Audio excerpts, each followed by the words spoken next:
Hello everyone, welcome back to my channel. So hope so you are doing great for your NORCET 10 mains preparation. So today is our part 3 of NORCET 10 mains MCQ practice, that is based on basically NCLEX based, like scenario based, priority based, clinical based. Okay, so those who came first time on my channel, for those students I want to say that for NORCET 10 mains I have started NCLEX based MCQ practice series, जिसमें हम जो भी questions practice करेंगे वो scenario priority based होएगा. ठीक है. So today is part 3. आपको ये कहाँ पे मिलेगा? You go in on my YouTube. उसमें आपको बेसिकली अलग से प्लेलिस्ट मिलेगी, that is the NORCET NCLEX based MCQ practice, and उस प्लेलिस्ट में आपको सारा मिल जाएगा. ठीक है ना. So today is part 3. अगर आपने पार्ट 1 एंड 2 नहीं देखा है तो आप देख सकते हो. सो फर्स्ट क्वेश्चन क्या है? First question is that nurse Mia is educating a group of nursing students on the characteristics of type 1 diabetes mellitus. She asked the student to identify which statement about type 1 diabetes mellitus is incorrect. Okay, so हमें क्या select करना है कि which statement is incorrect regarding type 1 diabetes mellitus. ठीक है. so basically आज का जो हमारा टॉपिक है, जो हमारा MCQ होगा, वो based on diabetes mellitus होगा. that is something very important topic for the NORCET exam. so उन्होंने बोला है first a option is it may have a connection to autoimmunity. Correct, क्योंकि जो टाइप 1 डायबिटीज मेलाइटस होता है उसमें basically क्या होता है, there is autoimmune disease, and autoimmune की वजह से क्या होता है, there is beta cell destruction. Autoimmune होता है सो एंटीबॉडीज किसके अगेंस्ट होता है? बीटा सेल के अगेंस्ट होता है. तो बीटा सेल का डिस्ट्रक्शन होता है, and because of beta cell destruction beta cell क्या करता है? इंसुलिन रिलीज करता है. तो इंसुलिन की डेफिशिएंसी होती है. ठीक है ना. तो ऑटो इम्यूनिटी तो होती है. So this one is correct statement. B क्या है? The onset commonly occurs before the age of 20. Yes, like it's not always correct. like most often जो type 1 diabetes mellitus है, it is occur in like the children or adulthood before 20, but can occur at any age. it is not like कि confirm है कि ये 20 से पहले ही होगा. It can occur at any age, but most prominently किस में देखने को मिलता है? अर्ली ऑनसेट में, लाइक कि अर्ली 20s में, है ना, चिल्ड्रन में, एडोलेसेंस में ज्यादा कॉमन होता है देखने को. तो ये भी अप्रोक्स ठीक ठाक है, पर हम सी पढ़ते हैं. It does not require insulin injection. बिल्कुल ये गलत है. क्यों? क्योंकि यहाँ पे बीटा सेल का डिस्ट्रक्शन हो जाता है, तो यहाँ पे इंसुलिन की डेफिशिएंसी होती है, एब्सोल्यूट इंसुलिन की डेफिशिएंसी होती है. तो टाइप 1 डायबिटीज मेलाइटस का जो इंपॉर्टेंट जो मैनेजमेंट है, दैट इज इंसुलिन, है ना. सो इंसुलिन है प्लस डाइट है, तो इंसुलिन तो देना ही देना. It's not oral hypoglycaemic agents का इतना वर्क नहीं होता. बेसिकली टाइप 1 डायबिटीज मेलाइटस में इंसुलिन ही दिया जाता है. So it is wrong, it is wrong. D पढ़ते हैं. The beta islet cell of the pancreas are destroyed. Yes, that's why insulin की डेफिशिएंसी हो रही है. तो डी इज ऑल्सो करेक्ट. तो ए तो बिल्कुल करेक्ट है, डी बिल्कुल करेक्ट है. कंफ्यूजन कहाँ पे हो रहा है? बी एंड सी में. एंड सी तो बिल्कुल ही रॉन्ग है कि does not require insulin injection. In fact in type 1 diabetes mellitus में हमें इंसुलिन इंजेक्शन की ही रिक्वायरमेंट होती है. So according like B and C में देखे तो C is more incorrect. B तब भी सही है, बिकॉज मोस्ट ऑफन जो है ये यंग ऑनसेट में ही देखने को मिलता है, but can occur at any age, but most often seen in young age में. So according to that C is more incorrect. तो आंसर क्या होगा? C is the correct answer, है ना. सी हमारा करेक्ट आंसर हो गया. ठीक है. Coming to the second questions, that is nurse Tara is educating a patient on the effects of diabetes and its potential complication. Okay, which of the following is not a known effect of diabetes? देखो, मैं हमेशा बोलती हूँ ना कि कभी भी आप क्वेश्चंस पढ़ो ना, हमने 2 लाइन पढ़ा, nurse Tara is educating patient on the effects of diabetes and its potential complication. Okay, so उसमें उन्होंने बताया चीजें. बेसिकली जो क्वेश्चन जो पूछते हैं वो कहाँ से पूछते हैं? Last line. So last line is very important. So last line को ना आपको थोड़ा ज्यादा एम्फेसिस देनी है, ज्यादा फोकस्ड होना है, बिकॉज वो अच्छे से कर पढ़ोगे आप तो आप जो आंसर आपका मिस्टेक करने के चांसेस बहुत कम होगा.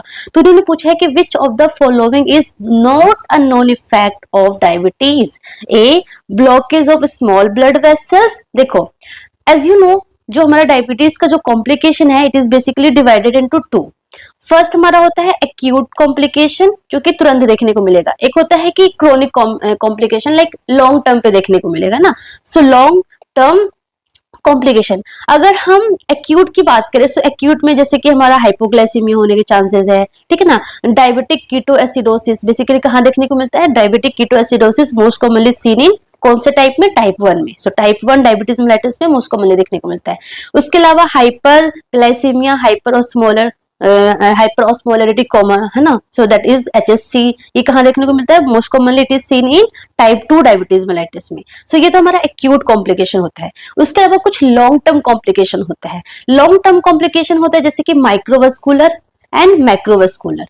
माइक्रोवास्कुलर का मतलब है कि स्मॉल ब्लड वेसल्स अफेक्ट होंगे, जो स्मॉल ब्लड वेसल्स है ना वो अफेक्ट होंगे। तो स्मॉल ब्लड वेसल्स बोले तो जैसे कि डायबिटिक रेटिनोपैथी, जो हमारे आईज के जो हमारे ब्लड वेसल्स है, जो रेटिनल ब्लड वेसल्स है वो अफेक्ट होंगे। सो डायबिटिक रेटिनोपैथी हो गया। डायबिटिक नेफ्रोपैथी, जो नेफ्रॉन है, जो ग्लोमेरुलस है वहां पे स्कैरिंग होगा। So diabetic nephropathy and diabetic neuropathy, है ना। So neuropathy, retinopathy, nephropathy and neuropathy. So ये हमारे माइक्रो कॉम्प्लिकेशन है, माइक्रो कॉम्प्लिकेशन और माइक्रोवास्कुलर कॉम्प्लिकेशन ऑफ डायबिटीज। एक होता है मैक्रो कॉम्प्लिकेशन। सो मैक्रो में क्या होता है, मैक्रोवास्कुलर कॉम्प्लिकेशन मतलब कि स्मॉल, यहाँ पे जो स्मॉल हो यहाँ पे medium to large blood vessels affect होते हैं। So medium to large blood vessels में जैसे कि अगर हार्ट की बात करें तो कोरोनरी आर्टरी डिजीज होगा, तो जिसकी वजह से MI, कार्डियक अरेस्ट, है ना, ये सारे होने के चांसेस है, ठीक है। ब्रेन में बोले तो स्ट्रोक होने के चांसेस है, अगर ब्रेन का ब्लड वेसल्स अफेक्ट होगा तो, है ना, तो कोरोनरी आर्टरी डिजीज हो गया, स्ट्रोक हो गया। अगर पेरिफेरल वेसल्स अफेक्ट होंगे तो पेरिफेरल आर्टरी डिजीज होगा, तो डायबिटिक फुट अल्सर हो गया। तो ये सारे हमारे कॉम्प्लिकेशन होता है ऑफ डायबिटीज, जो कि मैंने आपको बहुत अच्छे से एक्सप्लेन किया था, लाइक 2 वीडियोस मैंने आई थिंक बनाई थी in my medical surgical nursing lecture में। तो यहाँ पे क्या है, blockage of small blood vessel, yes it is there, तो ये तो होता है। Tissue necrosis in the extremities, yes, अगर जो हमारा मैक्रोवास्कुलर कॉम्प्लिकेशन होता है जिसमें अगर हमारा जो medium to large blood vessels में बेसिकली क्या होता है, एथेरोस्क्लेरोसिस होता है। सो वहां पे हमारे जो ब्लड वेसल्स अफेक्ट होंगे तो जिसकी वजह से क्या होगा, एक्सट्रीमिटीज में प्रॉपर्ली क्या होगा, नेक्रोज हो जाएंगे, टिश्यू नेक्रोज होगा, प्रॉपर्ली ब्लड सप्लाई नहीं होगा क्योंकि पेरिफेरल आर्टरी डिजीज हो गया है, तो टिश्यू नेक्रोसिस होगा जिसकी वजह से डायबिटिक फुट अल्सर हो सकता है, ठीक है। सो ये हो गया। रिड्यूस फैट मेटाबॉलिज्म, बिल्कुल भी नहीं। इनफैक्ट इन डायबिटीज में बेसिकली क्या होता है, फैट मेटाबॉलिज्म ही इंक्रीज हो जाती है, फैट का ऑक्सीडेशन इंक्रीज हो जाता है, क्योंकि जो सेल को प्रॉपर्ली ब्लड नहीं मिलता है, क्योंकि ग्लूकोज नहीं मिलता है, क्योंकि सारा ग्लूकोज कहाँ पे है, ब्लड में है, तो सेल को ग्लूकोज नहीं मिल रहा है, तो इंट्रासेल्यूलर स्टार्वेशन हो रहा है, and because of that cell क्या करेगा, फैट को ऑक्सीडाइज करना स्टार्ट कर देगा, तो फैट का मेटाबॉलिज्म क्या हो जाता है, इंक्रीज हो जाता है, डिक्रीज नहीं होता है। सो ये गलत है। Production of ketone bodies, yes, fat का ऑक्सीडेशन होगा तो कीटोन बॉडीज फॉर्म होगा, तो यस इट इज करेक्ट। तो आंसर क्या होगा, C is the incorrect one. C उन्होंने यही पूछा था कि which is not a known effect, कौन सा नॉन इफेक्ट नहीं है, तो C is not a known effect. So this question is so simple, but the important thing is that कि अगर आपका कॉन्सेप्ट स्ट्रॉन्ग नहीं होगा, अगर आपको पता ही नहीं होगा कि what is the complication of diabetes and ये क्यों हो रहा है, तो आप ये क्वेश्चंस नहीं कर पाओगे। एंड अगर आपका कॉन्सेप्ट स्ट्रॉन्ग होगा, आपको पता है ये सारी चीजें, तो ये क्वेश्चंस को आप विद इन 30 सेकंड 40 सेकंड में कर दोगे, ठीक है। So that's the importance of concept. इसलिए स्टूडेंट्स पूछते हैं कि कौन सी बुक से पढ़ना है।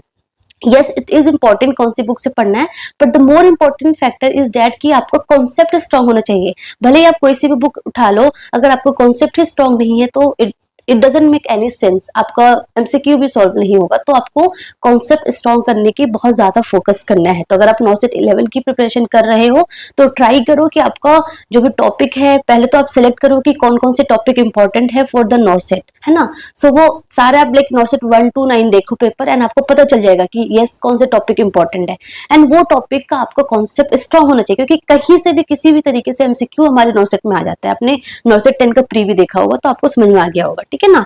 Coming to the third question, that is Nurse Kevin is reviewing characteristics of type 2 diabetes mellitus. Characteristics of किसका, type 2 diabetes mellitus with a group of nursing student. Okay, he asked them to identify which statement about type 2 diabetes mellitus is incorrect. Which one is incorrect? A, client may use medication that sensitizes cells or boost insulin release. Yes, देखो basically type 2 diabetes में क्या होता है, there is relative जो जो insulin ना एकदम absolute deficiency नहीं होती है। यहाँ पे जो बीटा सेल क्या होता है, स्टार्टिंग में जो बीटा सेल है क्या करता है, इंसुलिन रिलीज करता है। तो स्टार्टिंग में बीटा सेल बहुत सारे इंसुलिन रिलीज करेगा, बट यहाँ पे जो इंसुलिन रिलीज हो रहा है वो क्या हो गया है, यहाँ पे सेंसिटिव हो रखा है। जो सेल है ना वो सेंसिटिव है, सेल जो है ना वो इनसेंसिटिव है, सेल रिस्पॉन्ड नहीं कर रही है टुवर्ड्स द इंसुलिन, ठीक है ना। सो यहाँ पे इंसुलिन जो हमारा टाइप 1 को हम क्या बोलते हैं, इंसुलिन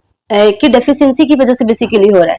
एंड टाइप 2 बेसिकली क्यों हो रहा है, इंसुलिन का रेजिस्टेंट हो रखा है यहाँ पे, है ना, इंसुलिन की रेजिस्टेंट हो रखी है। सो इंसुलिन रेजिस्टेंस यहाँ पे हो रखा है, तो बीटा सेल तो स्टार्टिंग में बहुत सारे इंसुलिन रिलीज करेगा, तो बीटा सेल लास्ट में क्या हो जाएगा, एग्जॉस्ट हो जाएगा, इतना इंसुलिन रिलीज कर करके एग्जॉस्ट हो जाएगा।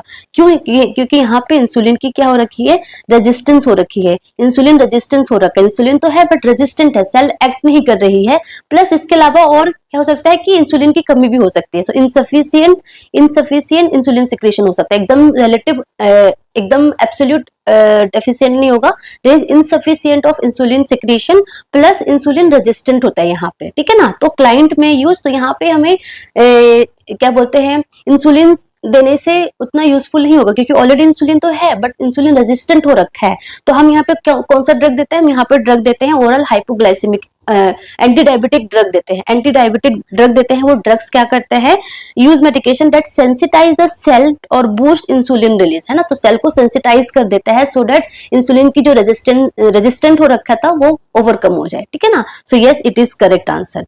बी क्या है, insulin is required in 80% of cases. No, in 80% of cases में इंसुलिन की रिक्वायरमेंट नहीं होती है। Like in the later stage में इंसुलिन की रिक्वायरमेंट हो सकती है बट लाइक बहुत कम होती है। मोस्टली हमें इन टाइप 2 डायबिटीज मेलाइटिस में क्या क्या नीड होती है, फर्स्ट ऑफ ऑल हमारा डाइट, वेरी इंपॉर्टेंट, डाइट बहुत ज्यादा इंपॉर्टेंट है, ठीक है ना। Diet control is something very very important for type 2 diabetes mellitus, plus lifestyle modification जैसे कि exercise. So diet and exercise हमारा फर्स्ट होता है। सबसे पहला हम पेशेंट को क्या बोलते हैं, डाइट और एक्सरसाइज। एक्सरसाइज से भी एमसीक्यू आता है कि कितना एक्सरसाइज करना है, एक्सरसाइज कर हम पेशेंट को बोलते हैं एक्सरसाइज करना, बट कितना एक्सरसाइज करना है, that is 150 minute in a week. So week में एटलीस्ट 150 मिनट एक्सरसाइज आपको करना है। और एक्सरसाइज कैसा करना है ये भी इंपॉर्टेंट है, that is like moderate intensity, moderate intensity का होना चाहिए। एंड कैसा होना चाहिए, एरोबिक एक्सरसाइज होना चाहिए, जैसे कि जॉगिंग हो गया, है ना, ब्रिस्क वॉकिंग, जॉगिंग हो गया, साइकिलिंग हो गया, स्विमिंग हो गया, इस तरीके का एक्सरसाइज हमें अपने पेशेंट को एजुकेट करना है। सो डाइट हो गया, एक्सरसाइज हो गया एंड ओरल हाइपोग्लाइसेमिक ड्रग्स। ये तीन important factor, three important management है फॉर टाइप 2 डायबिटीज मेलाइटिस का। So insulin is like not कि 80% केसेस में देते हैं, सो ये हमारा गलत है। The cause is unclear but may involve genetic factor. Yes, जो एग्जैक्ट कॉज है वो पता नहीं होता है but there is like multiple factor हो सकता है, लाइक जेनेटिक हो गया, लाइफस्टाइल हो गया, ओबेसिटी हो गया, है ना। सो ये सारे हमारे रिस्क फैक्टर और कॉज होते हैं बट एग्जैक्ट कॉज पता नहीं होता, सो ये भी हमारा करेक्ट है। D, it is often referred to as adult onset diabetes. Yes, so type 2 diabetes mellitus is also known as adult onset diabetes, so ये भी हमारा करेक्ट है। तो रॉन्ग कौन सा था, B is the wrong one. And उन्होंने क्या पूछा था, इनकरेक्ट ही पूछा था कि विच वन इज इनकरेक्ट, तो आंसर क्या होगा, B is the correct answer. आई बात समझ में। सो इस तरीके से एमसीक्यू आपको आना चाहिए। नेक्स्ट क्वेश्चन है, nurse Clara is reviewing insulin therapy with mister Green, a client prescribed NPH insulin, ठीक है ना, NPH insulin very very important, insulin से एमसीक्यू आता है बहुत बार। She ask him how he plans to manage his meals and snacks based on the medications peak action. क्या पूछा है, मेडिकेशन पीक एक्शन के अकॉर्डिंग कैसे वो अपने मील्स और स्नैक्स को मैनेज करेंगे। Which response indicates he understand when the insulin peak effect occurs. So basically questions क्या पूछा है कि एनपीएच इंसुलिन का पीक कितना होता है। सो यू नो एनपीएच कौन सा इंसुलिन है, it is intermediate acting insulin. So you should know the short acting, long acting, intermediate and intermediate, ये सारे जो acting insulin होता है वो आपको पता होना चाहिए। onset क्या होता है, peak क्या होता है and duration कितना होता है, ये आपको पता होना चाहिए। So NPH क्या है, NPH is the intermediate acting insulin. So इसका onset कितना होता है, इसका onset होता है 2 hours एंड इसका पीक कब होता है? सो पीक बेसिकली 4 to 12 आवर्स के बीच में इसका पीक होता है एंड ड्यूरेशन कितना होता है? लाइक अराउंड 16 to 20 आवर्स का इसका ड्यूरेशन होता है. So this three term is very important. Intermediate acting insulin is NPH and ये क्लाउडी का होता है, ये भी पता होना चाहिए आपको, क्लाउडी नेचर का होता है ये, ठीक है ना. बाकी सारे इंसुलिन क्लियर होते हैं एक्सेप्ट NPH. सो इंटरमीडिएट है, ऑनसेट 2 आवर है, पीक जो है वो 4 to 12 आवर्स पे होता है, ड्यूरेशन 16 to 20 आवर्स के बीच में होता है. तो उन्होंने पूछा है कि इंसुलिन पीक के बेसिस पे क्वेश्चन पूछा है. तो ए है, I will need to keep candy और sugar on hand at all times just in case. Yes, it is important. अगर कोई पेशेंट है डायबिटीज का, इंसुलिन चल रहा है, इट इज इंपॉर्टेंट कि उनको अपने पास कैंडी और सुगर अपने साथ हमेशा रखना है, बिकॉज हाइपोग्लाइसीमिया कभी भी हो सकता है. बट ये पीक से इसका कोई लाइक जो क्वेश्चंस पूछा है पीक से रिलेटेड, उससे आपको डायरेक्ट लिंक नहीं मिल रहा है. सो ये हमारा गलत हो गया. I will be sure to eat breakfast within 2 hours after taking my insulin. So it is correct. But ये किसके अकॉर्डिंग करेक्ट होगा? ऑनसेट. अगर ऑनसेट पूछा होता तो ये सही होता, क्योंकि इसका ऑनसेट क्या होता है? 2 आवर्स होता है. तो जैसे ही आपने ये इंसुलिन लिया, विद इन 2 आवर्स में आपको ब्रेकफास्ट ले लेना है, अदरवाइज क्या होगा? हाइपोग्लाइसीमिया हो सकता है.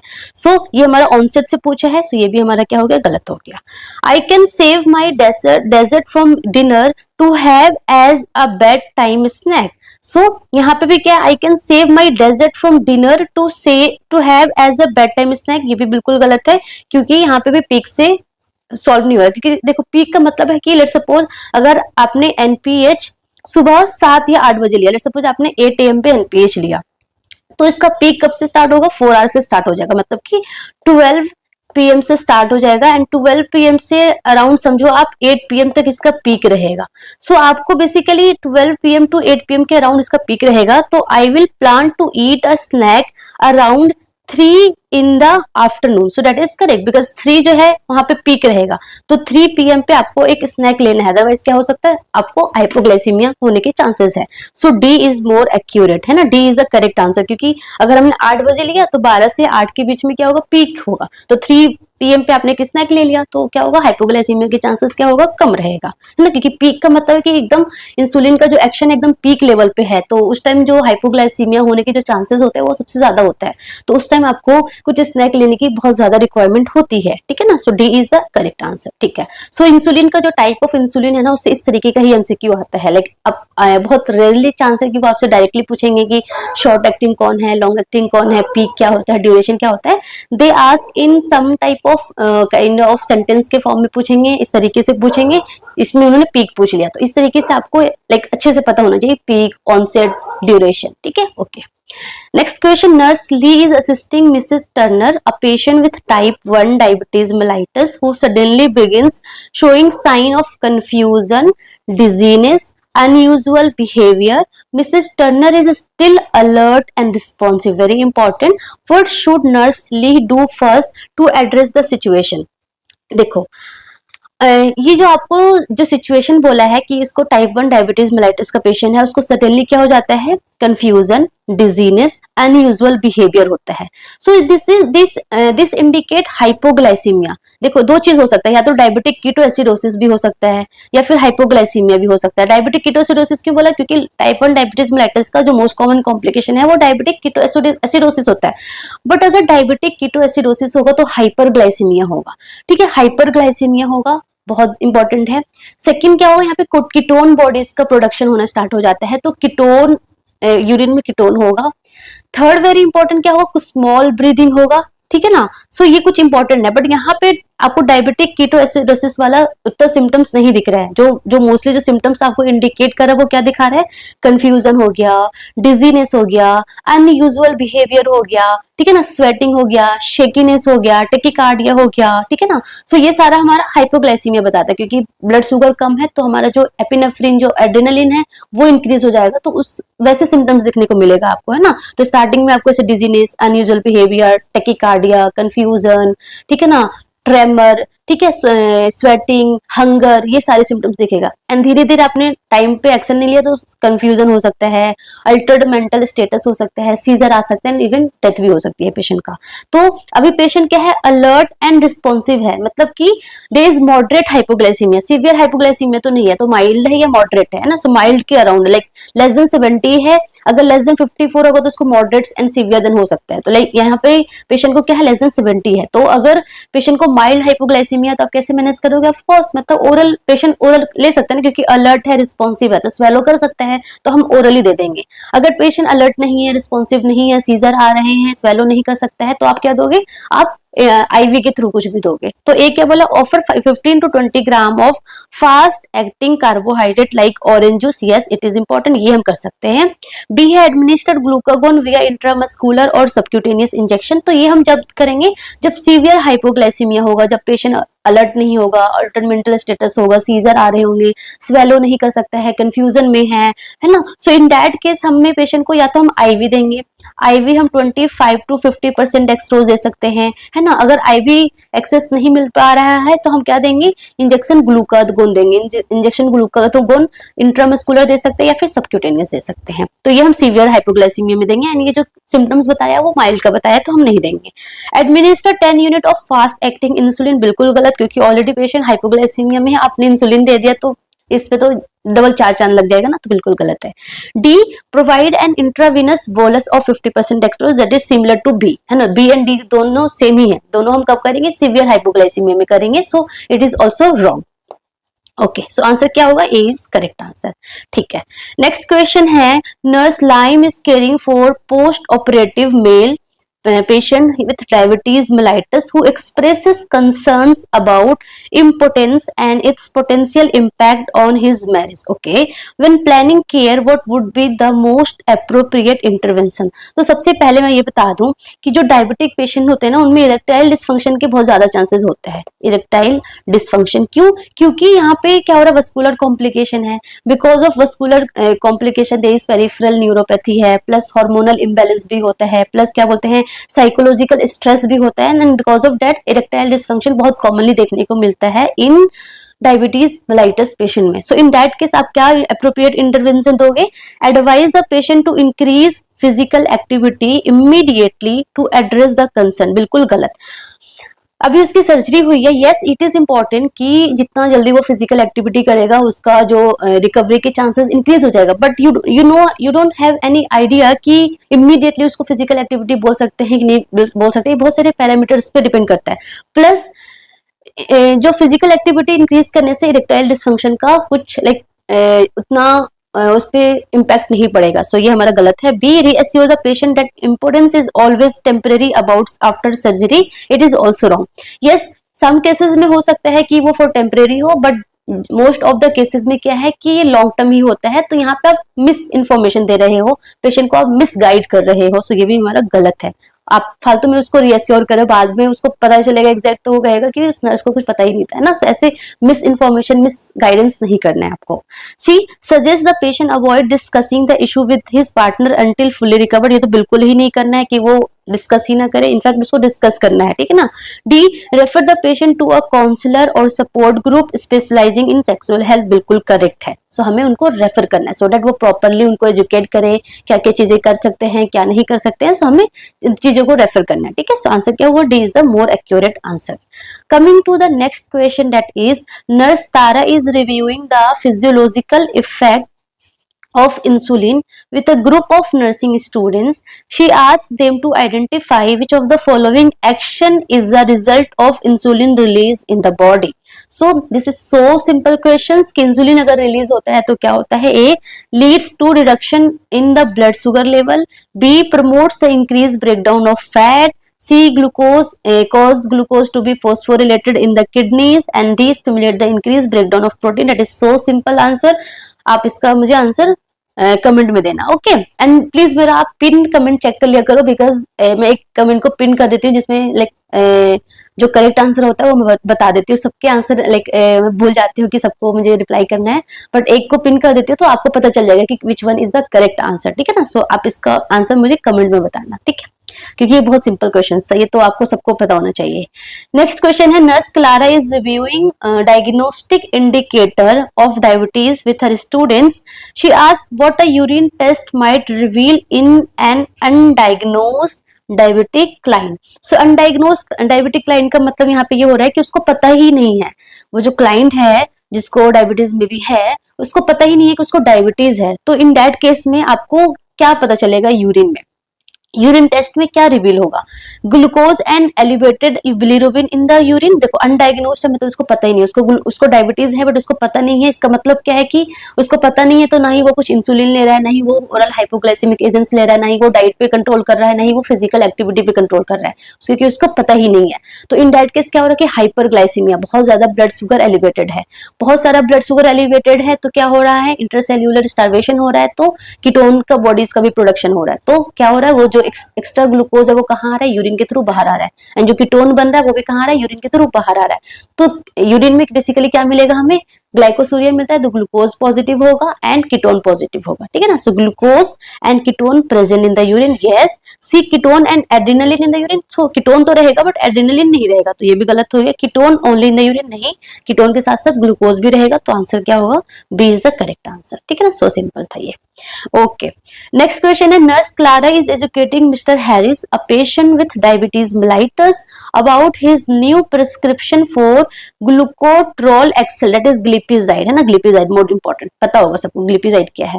To ensure optimal blood sugar control throughout the day, when should nurse Clara instruct Mr. Harris to take his medication? So you know glipizide, glipizide की अगर हम बात करें, सो ग्लिपिजाइड कौन से कैटेगरी में आता है, सल्फोनाइल यूरियाज में। आपको मैंने एंटी डायबिटिक ड्रग्स, मैंने आपको मेरी जो एमआरपी थी साइकियाट्री, सॉरी जो मेरी एमआरपी थी फार्माकोलॉजी, उसमें भी मैंने आपको एंटी डायबिटिक ड्रग्स के बारे में बहुत अच्छे से एक्सप्लेन किया था, है ना। एंड जब मैंने डायबिटीज पढ़ाया था तभी भी एक्सप्लेन किया था। तो जो ग्लिपिजाइड है वो कहाँ पे आता है, सल्फोनाइल यूरियाज कैटेगरी में आती है ना। सो सल्फोनाइल यूरियाज वाले जो ड्रग्स है वो क्या करते हैं, it increase the insulin release, क्या करता है, इंसुलिन रिलीज इंक्रीज करता है ना। So insulin burst of insulin release करता है, प्लस और क्या करता है, सेंसिटिविटी को भी, जो रिसेप्टर है उसकी सेंसिटिव भी क्या करता है, इंक्रीज कर देता है। तो इंक्रीज सेंसिटिव टू रिसेप्टर, है ना, सेंसिटिव टू रिसेप्टर, ठीक है ना। क्योंकि यहाँ पे क्या हो रखा है, इंसुलिन इंसुलिन तो है बट जो सेल है वो एक्ट नहीं कर पा रही है ना, रेजिस्टेंट हो रखी है। सो इंसुलिन तो रिलीज करता ही करता है, साथ ही साथ क्या करता है, इंक्रीज सेंसिटिव टू रिसेप्टर, ठीक है ना। सो इसका जो साइड इफेक्ट क्या हो सकता है, एक तो हाइपोग्लाइसीमिया हो सकता है, अगर आपने ये ड्रग ले लिया और आपने मील नहीं लिया तो हाइपोग्लाइसीमिया होने के चांसेस है, ठीक है ना। So and plus insulin release कर रहा है तो ऑफ कोर्स वेट गेन भी होगा। सो ये इसके दो इंपॉर्टेंट साइड इफेक्ट है, मोस्ट इंपॉर्टेंट, है ना। सो इन्होंने बोला है कि पेशेंट जो है वो, when should the nurse Clara instruct mister Harris to take this medication. So ये मेडिकेशन कब लेना, प्लस ये जो ग्लिपिजाइड है ना इसका लॉन्ग एक्टिंग होता है, एक्सटेंडेड रिलीज, धीरे धीरे इंसुलिन रिलीज करता रहता है बॉडी में। सो लाइक ओडी बेसिकली लेते हैं, एक बार मॉर्निंग में लेते हैं एंड पूरे दिन धीरे धीरे इंसुलिन रिलीज करता रहता है, लाइक आवर बॉडी के सिस्टम की तरह, ठीक है ना। सो कब इसको फूड लेना है, along with breakfast. when should nurse Carla instruct Mr. Harris to take this medication, along with breakfast, B following the evening meal, C just prior to having lunch, and D right before going to bed। तो answer क्या होगा, along with breakfast, breakfast खाया and breakfast के साथ साथ ये medicine ले ले, सो दैट पूरे दिन 24 आवर्स तक इंसुलिन रिलीज होता रहे एंड जो ग्लूकोज, ब्लड ग्लूकोज जो लेवल है वो मेंटेन रहे फॉर 24 आवर्स। अगर उसने इवनिंग मील के साथ लिया तो ये क्या है, एक्सटेंडेड रिलीज, धीरे धीरे रिलीज करेगा। ओडी बेसिकली लेते हैं तो मील के साथ लेंगे तो सुबह का सिस्टम है वो लाइक प्रॉपरली नहीं हो पाएगा, ठीक है ना। Just prior to having lunch, तो फॉलोइंग द इवनिंग मील या फिर लंच या फिर बेड के टाइम लेने से उतना बेस्ट नहीं रहेगा, बिकॉज बेसिकली ये ओडी लेते हैं और पूरे दिन रिलीज करते हैं, एक्सटेंडेड रिलीज होता रहता है, तो along with breakfast best time होता है इसको लेने का, ठीक है ना। ओके, नेक्स्ट क्वेश्चन है, nurse Sophia is assessing mister Daniels, a client with diabetes, for sign of hypoglycaemia.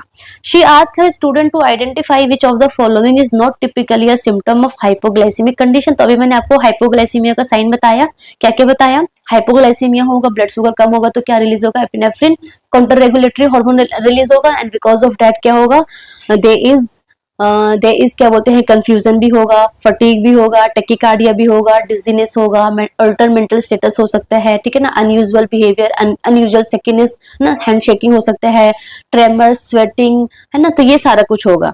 तो टेकिकार्डिया होगा, कंफ्यूजन होगा, फटीग होगा, पुअर एपिटाइट नहीं होगा, इनफैक्ट क्या होगा, हंगर होगा, भूख लगेगी उसको, पुअर एपिटाइट नहीं होता है। So poor appetite is not the symptom of hypoglycemic condition, बाकी ये तीनों के तीनों हाइपोग्लाइसीमिया वाले कंडीशन है, ठीक है ना। So you should know hypoglycaemia के क्या क्या सिम्टम्स होते हैं। सो मैं एक बार लिख देती हूँ सो डेट आपको पता रहे। कंफ्यूजन हो गया, डिजीनेस हो गया, ठीक है, अनयूजुअल बिहेवियर हो गया, ठीक है ना, एंड स्वेटिंग हो गया, ठीक है ना, सारे एपिनेफ्रिन टाइप के सिम्टम्स होंगे। शेकीनेस हो गया, है ना, हैंड ट्रेमर भी बोल सकते हो आप, शेकीनेस हो गया, ठीक है, एंड टेकिकार्डिया हो गया, ठीक है, हंगर होगा, एंड इन सीवियर केसेस में क्या हो सकता है, there is confusion, altered mental status, seizure, ठीक है ना। सो ये हमारे हाइपोग्लाइसीमिया के सिम्टम्स है, ठीक है। नेक्स्ट क्वेश्चन है, nurse Daniel is providing education to a newly diagnosed patient with type 1 diabetes, ठीक है। He discussed the clinical characteristics commonly seen with this condition. Which of the following is specifically associated with type 1 diabetes mellitus? Specifically with type 1 diabetes mellitus, a need for oral hypoglycemic agents, बिल्कुल गलत है। इन type 1 diabetes mellitus में basically there is absolute insulin deficiency होती है, तो हम insulin देते हैं। ओरल हाइपोग्लाइसेमिक एजेंट कब दिया जाता है, टाइप 2 में दिया जाता है, सो ये गलत है। The presence of islet cell antibodies, yes it is correct, क्योंकि टाइप वन डायबिटीज में क्या होता है, there is destruction of beta cell, destruction of beta cells का डिस्ट्रक्शन होता है, क्यों, क्योंकि there is the antibodies against the islet cell of Langerhans, जो कि इंसुलिन रिलीज करता है, एंड बिकॉज ऑफ दैट क्या होता है, इंसुलिन की कमी होने लग जाती है। तो it is the correct one. C पढ़ते हैं, ketosis being a rare occurrence, बिल्कुल गलत है। Ketosis in fact diabetic ketoacidosis is the most common complication seen in type 1 diabetes mellitus में, क्योंकि बिल्कुल ही इंसुलिन की कमी होती है, तो इंट्रासेल्यूलर स्टार्वेशन होता है, तो क्या होगा, जो फैट है उसका ऑक्सीडेशन स्टार्ट हो जाता है, फैट का ऑक्सीडेशन स्टार्ट होगा तो क्या होगा, देयर इज कीटोन बॉडीज का प्रोडक्शन होगा। सो कीटोन तो रहेगा ही रहेगा, it is not rare, it is most commonly देखने को मिलेगा। Obesity is as a common feature, no, obesity as a common feature basically type 2 diabetes mellitus में होता है। Basically in type 1 diabetes mellitus में जो पेशेंट होते हैं वो लीन एंड थीन होते हैं, सो it is also wrong, it is also wrong, it is also wrong. So most specifically associated with type 1 diabetes mellitus क्या है, presence of islet cells antibodies, so B is the correct answer, ठीक है, so simple। Next question है, nurse Elena is explaining the role of glucagon to her students during an endocrine lecture. She asked them to determine whether the following statement is accurate or not. A, glucagon increases blood glucose level by stimulating the liver to break down glycogen, and this is absolutely true। Glucagon का काम ही क्या होता है, दो hormone है, एक हमारा है ग्लूकागोन, एक हमारा है इंसुलिन। सो ग्लूकागोन क्या कर रहा है, ग्लूकागोन क्या कर रहा है, ये हमारे लिवर सेल को स्टिमुलेट करता है, सो दैट जो भी ग्लूकोज जमा कर रखा है हमारे लिवर ने उसको ब्रेक डाउन करके ग्लूकोज इंक्रीज कर दे इन द ब्लड में। एंड इंसुलिन उसका ऑपोजिट करता है कि ग्लूकोज को ग्लाइकोजन में कन्वर्ट कर दे, ग्लूकोज को खत्म करे ब्लड से। तो आंसर क्या है, करेक्ट है, एकदम ट्रू है, ठीक है। नेक्स्ट क्वेश्चन है, nurse Sandra is reviewing the potential complication of diabetes with her patient, which of the following should she include in her discussion, select all that apply. So hyperthyroidism बिल्कुल गलत, उन्होंने basically क्या बोला, complication of diabetes. So peripheral neuropathy present होता है, cardiovascular disease present होता है, like CAD, MI, है ना, सो ये तो प्रेजेंट होता है। एम्पुटेशंस की नीड हो सकती है कब, अगर पेरिफेरल आर्टरी डिजीज है, अगर पेरिफेरल जो आर्टरी है वहां पे एथेरोस्क्लेरोसिस हो गया तो पेरिफेरल आर्टरी डिजीज हो गया, तो अगर क्या बोलते हैं डायबिटिक फुट अल्सर हो गया है तो इन डाइट के क्या नीड होती है, एम्पुटेशन की, बिलो नी एम्पुटेशन की नीड हो सकती है। So it is also correct. Edema, so select all that apply. So peripheral neuropathy भी प्रेजेंट होता है, कार्डियोवास्कुलर डिजीज भी प्रेजेंट होता है, एम्पुटेशन की नीड भी होती है। A and E is not usually present. Hyperthyroidism तो बिल्कुल भी अनरिलेटेड है, एडिमा हो सकता है but it is not directly link है, ये इनडायरेक्टली भी हो सकता है, जैसे कि नेफ्रोपैथी हुआ, डायबिटिक नेफ्रोपैथी होगा तो किडनी डैमेज होगा and because of that oedema हो सकता है। सो इनडायरेक्टली लिंक है, डायरेक्टली कॉम्प्लिकेशन नहीं बोल सकते हैं। तो डायरेक्टली कॉम्प्लिकेशन कौन कौन सा है, बी, सी एंड डी, ठीक है। So that is the correct answer, yes. Next question है, nurse Jamie is reviewing the physiology physiology of the pancreas with her patient newly diagnosed with diabetes. She asked which type of pancreatic cell are responsible for secreting insulin. That is very simple, beta cell. Beta cell क्या करता है, insulin को release करता है, और alpha cell क्या करता है, ग्लूकागोन का रिलीज करता है. So that is the correct answer. So simple question. Nurse Rachel enters a patients room. देखो कुछ कुछ क्वेश्चंस मैंने सिंपल रखा है क्योंकि नॉर्सेट मेंस में इट्स नॉट कि पूरा 100% क्वेश्चन जो है वो एकदम सिनेरियो प्रायोरिटी बेस्ड ही आता है. कुछ क्वेश्चंस डायरेक्टली कॉन्सेप्ट पे आता है, फैक्ट पे आता है, तो कुछ क्वेश्चंस डायरेक्टली भी होता है. इट्स नॉट ऑल अबाउट कि 160 क्वेश्चंस का 160 क्वेश्चंस आपको एकदम सिनेरियो बेस्ड ही मिलेगा. ठीक है ना. प्लस मीन्स थोड़ा और अच्छा होता है, लाइक प्री से बेटर होता है क्योंकि टाइम आपको प्रॉपरली मिल रहा है. यहाँ पे आपको 180 मिनट्स मिल रहे हैं एंड नॉर्सेट प्री में आपको लाइक 90 मिनट्स मिल रहा है. तो टाइम यहाँ पे कम मिल रहा है ना, टाइम कम मिल रहा है, क्वेश्चंस ज्यादा है और क्वेश्चंस भी अब सिनेरियो बेस्ड आने लगे हैं. तो इसलिए नॉर्सेट प्री मुझे लगता है थोड़ा टफ हो जाता है comparison to this NORCET mains, क्योंकि यहाँ पे आपको एक प्रॉपर टाइम भी मिलता है. ओके ठीक है. Nurse Rachel enters a patient's room and notice the patient's breathing rapidly with a fruity odor on their breath. ठीक है ना. This type of breathing pattern is referred to as. देखो अभी तो मैं जैसे कि मैं पढ़ा रही हूँ डायबिटीज, तो आपको पता है, आप डायरेक्टली इसका आंसर बता सकते हो. बट यहाँ पे आपको क्या क्या क्लू दे रखा है. फर्स्ट ऑफ ऑल उन्होंने बोला है कि नर्स रचेल जो भी एंटर हुई है, उन्होंने क्या देखा कि पेशेंट जो है वो ब्रीदिंग क्या कर रहा है, रैपिडली ब्रीदिंग कर रहा है. ठीक है ना. So deep and level breathing हो रहा है with a fruity order on their breath. So ये फ्रूटी ऑर्डर बट बोला ना, fruity order on their breath, it means कि पेशेंट क्या है, बेसिकली पेशेंट है टाइप 1 डायबिटीज मेलाइटिस का. पेशेंट है डायबिटीज मेलाइटिस का एंड उसको जो कॉम्प्लिकेशन क्या हो रखा है, डायबिटिक कीटोएसिडोसिस हो रखा है and because of that fruity order on their breath है. सो अब याद करो डायबिटिक कीटोएसिडोसिस में और क्या होता है, कीटोएसिडोसिस हो रहा है मतलब कि मेटाबॉलिक एसिडोसिस होता है. तो इन दैट पेशेंट क्या करता है, डीप एंड लेवल ब्रीदिंग करता है सो दैट CO2 को एक्सपेल कर पाए, है ना. सो कौन सा ब्रीदिंग होता है, कुछ स्मॉल ब्रीदिंग होता है. ठीक है. एंड वैसे भी आप जो ऑप्शन को एलिमिनेट करो, कूलिंग साइन कहाँ देखने को मिलता है, पेनक्रियाटाइटिस में देखने को मिलता है, जहाँ पे अम्बिलिकस के अराउंड क्या हो जाता है, ब्लूइश डिस्कलरेशन होता है. तो ये तो बिल्कुल अनरिलेटेड है. TC है हमारा ट्रोसियो साइन. सो ट्रोसियो याद करो क्या होता है, हाइपोकैल्सीमिया की वजह से हमारा ट्रोसियो साइन देखने को मिलता है. याद आया. So that is the Trousseau sign. एक हमारा ट्रोसियो होता है, एक हमारा चोस्टिक होता है. सो ये दो हो गया. एंड बिटोट्स क्या होता है, बिटोट्स इज द इरेगुलर रेस्पिरेशन होता है, जो कि बेसिकली हमारा अगर जो सेंट्रल नर्वस सिस्टम में इंपेयरमेंट होने की वजह से बिटोट्स रेस्पिरेशन, इरेगुलर सेलो रेस्पिरेशन होता है. सो ये हमारा ये हो गया. तो आंसर क्या हुआ, B is the correct answer. तो ऐसे आपको लिंक करने चीजों को. ठीक है. yes तो दैट्स ऑल अबाउट टुडे. हमारा लास्ट क्वेश्चन था ये. I hope you enjoy this session. ठीक है. सो मिलते हैं नेक्स्ट सेशन में. And if you have any doubt like कि मुझे कुछ एक पर्टिकुलर टॉपिक से रिलेटेड MCQ प्रैक्टिस करा दो, so you can comment me in the comment box. It's always open. So अगर मुझे लगता है yes this topic is very important, सो मैं उस टॉपिक से डेफिनेटली MCQ प्रैक्टिस कराऊंगी. ठीक है. So thank you so much. All the best. लगे रहो, जमे रहो, अच्छे से पढ़ते रहो.